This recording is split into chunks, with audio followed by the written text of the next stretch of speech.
तो फिल्म की शुरुआत में हम एक आदमी को ग्लास कंटेनर में कैद देखते हैं। होश में आते ही वो बुरी तरह घबरा गया और चिल्लाने लगा। उसे लगा कि उसे कैद करने वाला वो इंसान है जिसके उसने पैसे देने थे। लेकिन फिर थोड़ी ही देर में उसे रियलाइज हुआ कि उसे किसी और ने ही किडनैप किया था, पर क्यों वो अभी भी नहीं समझा। कंटेनर पर एक टाइमर चल रहा था जिसके बंद होते ही उसके पास पड़े रेडियो में से आवाज आई, किसी हेनरी नाम के बंदे की। वो उससे मदद की भीख मांगने वाला था कि उसे पता चला कि हेनरी को भी उसी की तरह किडनैप करके एक ग्लास कंटेनर में रखा गया है। हेनरी के कंटेनर में भी उस जैसा रेडियो था जो चलाने पर जर्मी से कनेक्ट हो गया था। दोनों ही परेशान थे और यहाँ से निकलना चाहते थे। जर्मी ने उसे कहा, घबराओ नहीं, हम मिलकर कुछ कर लेंगे। उनके ये कहते ही जर्मी का कंटेनर तेजी से हिलने लगा और ऐसा हेनरी के साथ भी हुआ। मतलब ये लोग किसी ट्रक टाइप चीज में थे जो अब चल पड़ी थी और इन्हें यहाँ से अब कहीं दूर लेकर जाया जा रहा था। जर्मी ने अंदाजा लगाया कि हेनरी भी उसी ट्रक में है, क्योंकि उनके कंटेनर में जो रेडियोस थे वो बहुत ज्यादा पुराने थे,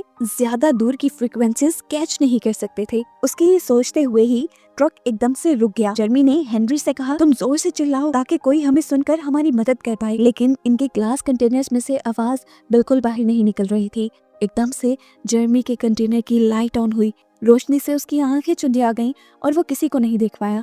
उसके कंटेनर में एक टॉर्च और एक पिक्चर फेंक दी गई थी। कंटेनर की लाइट ऑफ हो गई। जर्मी ने जैसे ही लाइट ऑन करके पिक्चर देखी तो वो व्हाइट हाउस की थी और उसके पीछे एक नोट लिखा था कि अगर तुम हमें रोलेट की लोकेशन बता देते हो तो हम तुम्हें छोड़ देंगे। ऐसा ही एक मैसेज हेनरी को भी दिया गया था और उसके पीछे लिखा था कि अगर जर्मी रोलेट की लोकेशन बता देगा तो हेनरी की भी जान छोड़ दी जाएगी। जर्मी हेनरी से पूछता है, तुम कौन हो आखिर? हेनरी ने बताया कि मैं एक सिक्योरिटी ऑफिसर हूँ। जर्मी क्या था और क्या काम करता था वो अभी उस आदमी को नहीं बताता, लेकिन जर्मी ये जरूर समझ गया था कि उन्हें किडनैप करने वाले टेररिस्ट हैं जो हुकूमत के साथ कोई बड़ी गेम खेलना चाहते हैं, इसलिए वो रोलेट की लोकेशन पूछ रहे हैं। हेनरी ने उसे कहा, प्लीज मेरी फैमिली के लिए तुम ये लोकेशन उन्हें बता दो, मेरी जान बच जाएगी। लेकिन जर्मी उसे सॉरी कह देता है क्योंकि वो ये लोकेशन किसी को नहीं बता सकता था। वो तो खुद अभी तक इस बात पे हैरान था कि इन टेररिस्ट को आखिर ये कैसे मालूम हुआ कि रोलेट की लोकेशन जर्मी को पता है। जर्मी के ऊपर अब एक बड़ी जिम्मेदारी आ गई थी। उसे न सिर्फ अपने आप को बचाना था बल्कि प्रेसिडेंट को, जो कि व्हाइट हाउस में रहते हैं, उनको इन टेररिस्ट से भी बचाना था, जिसके लिए जरूरी था कि पहले वो खुद इस कैद से निकले। वो अपना दिमाग चलाता है और फौरन अपनी रेडियो की फ्रीक्वेंसी को आसपास के रेडियो के साथ मैच करने की कोशिश करता है और किस्मत से किसी ट्रक वाले के साथ उसका कनेक्शन भी बन जाता है। उसने घबराए हुए ट्रक वाले से रिक्वेस्ट की कि प्लीज मैं तुम्हारे आसपास किसी ट्रक में हूँ, प्लीज जरा मेरी लोकेशन का अंदाजा लगाओ और पुलिस को इन्फॉर्म करो, इन लोगों ने मुझे किडनैप करके इसमें रखा हुआ है। उसकी घबराई आवाज सुनकर ट्रक वाला समझ गया था कि वो सच में मुसीबत में है, लेकिन सड़क पे चलते हुए इतने सारे ट्रक्स में से कैसे पता चलाया जाता कि वो किस ट्रक में था। अचानक जर्मी को अपने ट्रक के पास से एक हैवी बाइक के गुजरने की आवाज आती है। ये बात वो दूसरे ट्रक वाले को बताता है कि अभी मेरे ट्रक के पास से एक हैवी बाइक गुजरा है और ऐसे वो ट्रक वाला ये पहचान लेता है कि जर्मी किस ट्रक में है। वो ट्रक ड्राइवर अब इस ट्रक को रोकने के लिए इसके पीछे पड़ चुका था, लेकिन जर्मी के ड्राइवर को भी इस चीज का अंदाजा हो गया और उसने फौरन वहां से गाड़ी मोड़ ली और दूसरे ट्रक ड्राइवर की आंखों से ओझल हो गया। उदास जर्मी अब वहीं लेटा हुआ था और सोच ही रहा था कि वो क्या करे कि अचानक से उसे अपने कंटेनर पे लगे स्पीकर में अपनी वाइफ की कॉल मिलती है। ये कॉल कैसे कनेक्ट हुई थी किसी को नहीं पता था, लेकिन जर्मी जल्दी से अपनी वाइफ से मदद मांगने की कोशिश करता है, लेकिन यहाँ क्योंकि उनकी नाराजगी चल रही थी तो उसकी वाइफ उसकी बात सुनने को तैयार नहीं थी। लेकिन जर्मी ने फोन काटने से पहले ही उसे तेजी से सारी बात कह दी कि प्लीज मोली, मेरे किसी दोस्त से कॉन्टेक्ट करो और उन्हें बताओ कि मेरा किसी ने किडनैप कर लिया है, तुम पुलिस को इन्फॉर्म करो। इससे पहले कि मोली यानी उसकी वाइफ कोई बात समझ पाती, स्पीकर में उसके चिल्लाने की आवाज सुनाई देती है और जर्मी समझ जाता है कि मोली को भी अब किडनैप कर लिया गया था, जरूर जर्मी को ब्लैकमेल करने के लिए ताकि वो रोलेट की लोकेशन बता दे। जर्मी बेतहाशा गुस्से में आ चुका था और इन लोगों को धमकी दे रहा था कि मेरी वाइफ को छोड़ दो, मुझे किसी चीज का नहीं पता। तब एक आवाज ने उसे कहा, तुम्हें क्या लगता है हमें तुम्हारे बारे में नहीं पता? तुम गवर्नमेंट के एक अंडरकवर एजेंट हो और तुम्हें ही सारी रोलेट्स की लोकेशन पता है। तुम अगर रोलेट की लोकेशन बता देते हो तो तुम्हारी वाइफ को भी हम छोड़ देंगे, तुम्हें भी छोड़ देंगे और हेनरी की फैमिली को भी, और अगर तुमने वो लोकेशन नहीं बताई तो तुम सबको मार दिया जाएगा। जर्मी किसी भी बुरे हाल में उन रोलेट्स की लोकेशन इन्हें नहीं बता सकता था, क्योंकि ये रोलेट्स असल में वो बंकर्स थे जिसमें अथॉरिटी के लोगों को, जिस तरह प्रेसिडेंट और बड़े बड़े लोगों को सेफ रखा जाता है किसी भी इमरजेंसी के वक्त, जैसे जंग या कोई और डिजास्टर। अगर ये लोग रोलेट की लोकेशन पूछ रहे थे तो इसका मतलब शहर में जरूर फसाद चल रहे हैं और प्रेसिडेंट की जान खतरे में है। जर्मी ने इस मर्तबा भी जब रोलेट की लोकेशन बताने से इनकार किया तो उन्होंने बहुत सारी बीज को जर्मी के कंटेनर में डाल दिया, क्योंकि वो ये बात भी जानते थे कि जर्मी को बीज से एलर्जी है। उनके काटने की वजह से जर्मी मर भी सकता था। उसे अर्जेंट एक इंजेक्शन की जरूरत थी, जो अब उसे इस कंटेनर में तो नहीं मिलने वाला था। ये सोचते सोचते ही वो बेहोश हो गया। कुछ देर बाद उसे होश आया तो उसने देखा कि उसे इंजेक्शन लगा दिया गया था और उसकी जान बचा ली गई थी। वो ये भी बात समझ गया कि ये लोग उसे मारेंगे नहीं, बस उसे टॉर्चर करेंगे रॉलेट की लोकेशन पूछने के लिए। उसके होश में आते ही हेनरी ने उससे दोबारा कॉन्टेक्ट किया था। वो जर्मी की मिन्नतें कर रहा था कि प्लीज तुम रॉलेट की लोकेशन उन्हें बता दो, वरना मेरी फैमिली मारी जाएगी। लेकिन जर्मी ने इस मर्तबा भी मना कर दिया, ये कहते हुए कि उसके लिए उसकी फैमिली से ज्यादा उसकी ड्यूटी इंपॉर्टेंट है। इस टाइम उसकी फर्स्ट प्रायोरिटी प्रेसिडेंट की जान बचाना थी, जिसके लिए वो कोई भी कुर्बानी दे सकता था, अपनी फैमिली और अपनी जान भी दे सकता था। उसने हेनरी को भी साफ इनकार कर दिया रॉलेट की लोकेशन बताने के लिए। अभी वो लोग बात ही कर रहे थे कि एकदम से पुलिस की कार इस ट्रक के पीछे पड़ गई, क्योंकि ट्रक ड्राइवर एक्स्ट्रा ही तेजी से गाड़ी चला रहा था। जर्मी को ये अच्छा मौका लगा अपनी जान बचाने का, लेकिन पीछे से टेररिस्ट ने उन्हें धमकी दे दी कि अगर तुमने पुलिस के सामने कोई भी होशियारी दिखाने की कोशिश की तो तुम्हारी वाइफ को मार दिया जाएगा। लेकिन वो इन टेररिस्ट की धमकियों से नहीं डर रहा था। पुलिस के करीब आते ही जब ट्रक ड्राइवर पुलिस को अपने डॉक्यूमेंट्स दिखा रहा था, जर्मी ने पुलिस से मदद मांगने की कोशिश की। पुलिस ने आवाज भी सुन ली और गड़बड़ी महसूस होते ही ट्रक ड्राइवर ने तेजी से ट्रक चला दिया। ट्रक की स्पीड को रोकने के लिए पुलिस ने पीछे से फायरिंग की, जिसमें से एक गोली जर्मी के कंटेनर पे भी लग गई। कंटेनर का टूटा हुआ कांच उसकी टांग पे लगा। ड्राइवर भी बहुत तेजी ट्रक चला रहा था, जिसकी वजह से उनका एक्सीडेंट हो गया और इस एक्सीडेंट में जर्मी बेहोश। कुछ देर बाद जर्मी को जब होश आया तो उसने देखा कि ड्राइवर वहाँ पे बेहोश था, या क्या पता वो मर गया हो। उसकी पॉकेट में से उसका फोन नजर आ रहा था। जर्मी ने अपने कंटेनर के होल से हाथ निकालते हुए उसका फोन उठा लिया और जल्दी से पुलिस से कांटेक्ट करने की कोशिश की। जर्मी ने पुलिस से अपने आप को बचाने की रिक्वेस्ट की। वो अपनी लोकेशन के बारे में भी नहीं जानता था। उसने बस ये बताया कि मेरा किडनैप हो गया है और मुझे ये लोग पता नहीं कहाँ लेकर जा रहे हैं। पुलिस जर्मी की मदद करना चाहती थी, लेकिन पता चला इस टाइम जो फोन जर्मी यूज कर रहा था उसकी लोकेशन पुलिस ट्रैक नहीं कर सकती थी। पुलिस एक दूसरा रास्ता निकालती है और डिसाइड करती है कि वो लोग उस सिग्नल टावर को ट्रैक करेंगे जिन सिग्नल्स के थ्रू जर्मी पुलिस से कांटेक्ट कर रहा था। लेकिन इस सब में बहुत ज्यादा टाइम लग जाता, इतना ज्यादा वो वेट नहीं कर सकता था। इतने में ही उसे सामने एक आदमी नजर आया। उसने होल से फौरन उस आदमी को चिल्ला चिल्ला कर बुलाया और मदद के लिए कहा।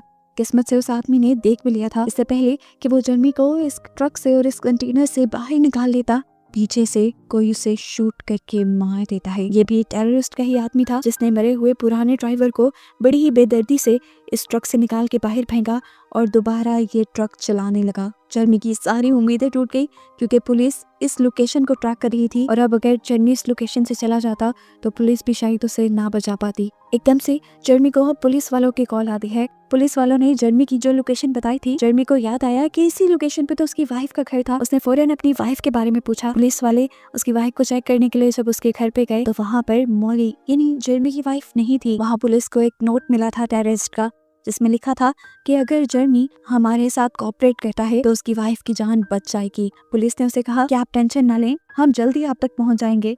लेकिन पुलिस भी कैसे उस तक पहुंचती? जो लोकेशन उन्होंने ट्रैक की थी, जर्मी उस लोकेशन से काफी दूर आ चुका था। इसी वक्त हेनरी ने दोबारा उससे कांटेक्ट किया और उससे कहा, देखो मेरे पास एक टाइमर चल रहा है, शायद वो बम का है और कुछ देर में मैं मारा जाऊंगा। प्लीज तुम मेरी जान बचा सकते हो, तुम रॉलेट की लोकेशन उन्हें बता दो। जर्मी उससे कहता है, ऐसा मैं नहीं कर सकता, लेकिन मैं तुम्हारी जान बचाने की भी कोशिश कर रहा हूँ। मेरे पास फोन है जिससे मैंने पुलिस को कॉल की है। उसकी बात सुनकर हेनरी ने उसे कहा, प्लीज इसी फोन से तुम मेरी फैमिली से बात करवा दो। जर्मी हेनरी की बात करवाना तो चाहता था, लेकिन उसने फिर नहीं करवाई, ये सोचकर कि अगर वो उनकी बातों से इमोशनल हो गया तो फिर शायद टेररिस्ट जीत जाएंगे। वो इसी सोच में था कि अचानक उसके पास मौजूद रेडियो चला, जिसमें पूरे शहर में होने वाले हंगामों की न्यूज आ रही थी। टेररिस्ट ने पूरे शहर के अंदर बम लगा दिए थे और जगह जगह बम फट रहे थे। हफरा तफरी मच गई थी और प्रेसिडेंट की जान बचाने के लिए प्रेसिडेंट को रॉलेट के अंदर भेज दिया गया था। जर्मी बुरी तरह पागल होने लगा, क्योंकि टेररिस्ट अपना काम शुरू कर चुके थे। बस उन्हें जर्मी से रॉलेट की लोकेशन चाहिए थी, जिसके बाद वो प्रेसिडेंट को भी मार देते और यहाँ पर शहर का बहुत बुरा हाल हो जाता। उसे किसी भी तरह प्रेसिडेंट की जान बचानी थी। वो जल्दी से अपने साथ के एजेंट्स को कॉल मिलाने की कोशिश करता है, कोई भी उसकी कॉल नहीं पिक करता सिवाय एक के। इस एजेंट से जर्मी को एक और शॉकिंग न्यूज ये पता चली कि गवर्नमेंट के सारे अंडरकवर एजेंट्स को इसी तरह किडनैप करके ट्रक्स में डालकर ट्रक्स को जगह जगह खड़ा कर दिया गया था। इन्हें सब अंडरकवर एजेंट से खुफिया इंफॉर्मेशन और लोकेशंस का पूछा गया था। जिन एजेंट्स ने लोकेशंस नहीं बताई थी उनको ट्रक में लगे बॉम्ब के जरिए उड़ा दिया गया। इसी सब के दौरान उसे मॉली की यानी उसकी वाइफ की भी कॉल आई। उसने जेरमी से कहा, जेरमी प्लीज मुझे बचा लो, इन लोगों ने मुझे ट्रक में बंद कर दिया है। जेरमी ये भी समझ गया कि अगर मैंने रॉलेट की लोकेशन नहीं बताई तो मेरे साथ साथ मॉली को भी ये लोग ब्लास्ट में मार देंगे। इस टाइम वो बहुत ज्यादा दुखी हो गया और उसने फोन पर मॉली से कन्फेशन किया कि वो मॉली से बहुत ज्यादा प्यार करता है। वो जानता है कि उसकी बुरी आदतों की वजह से उसकी और मॉली की जिंदगी में बहुत टेंशनें आई, लेकिन वो अब अपने आप को सुधारना चाह रहा था। मुझसे कहता है, मैं इस टाइम भी तुम्हारी जान बचाना चाहता हूँ, लेकिन क्या करूँ? अगर मैंने गद्दारी की तो सिर्फ मेरी और तुम्हारी जान बचेगी, और अगर मैंने इन्हें रॉलेट की लोकेशन ना बताई तो प्रेसिडेंट के साथ साथ सभी लोग बच जाएंगे। मॉली, अब मैं ये फैसला कर चुका हूँ और मैं ये भी जानता हूँ कि अब थोड़ी ही देर में मैं मर जाऊंगा, लेकिन प्लीज अगर तुम मुझे मेरी गलतियों के लिए माफ कर दो तो शायद मैं सुकून से मर सकूं।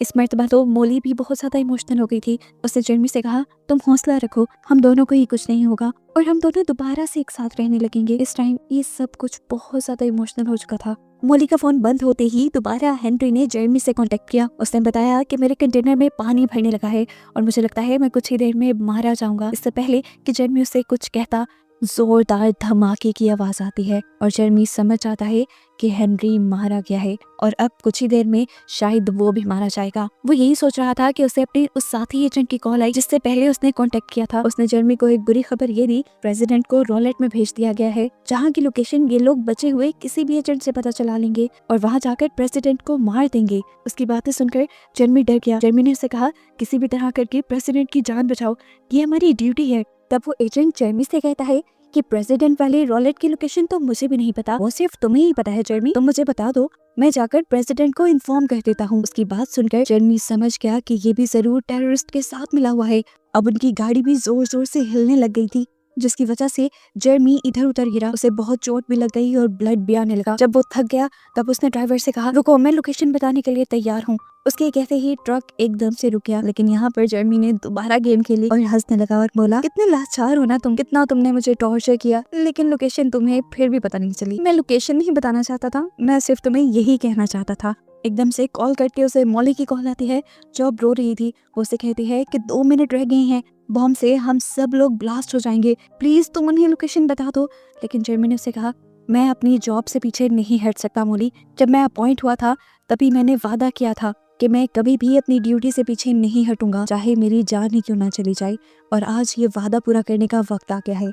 मॉली के फोन बंद होते ही दोबारा उसे अपने दोस्त एजेंट की कॉल आई जो उससे जबरदस्ती लोकेशन पूछने लगा, लेकिन यहाँ पर जेरमी ने उसे भी गालियां देकर फोन बंद कर दिया और उस आदमी ने भी इस टाइम जेरमी को साफ बता दिया कि वो पैसों के लिए गद्दारी कर रहा था। उससे से पागल हुआ जेरमी कुछ नहीं कर सकता था क्योंकि अब उसके कंटेनर में भी पानी भरने लगा था और कुछ ही देर में वो भी मारा जाता। लेकिन उसके मरने से पहले ही कोई उसे बचा कर उस कंटेनर में से बाहर निकाल लेता है। उसकी जान बचाने वाला कोई और नहीं बल्कि हेनरी ही था, जो पूरे टाइम से उसकी कार में था, उससे बात कर रहा था बार बार।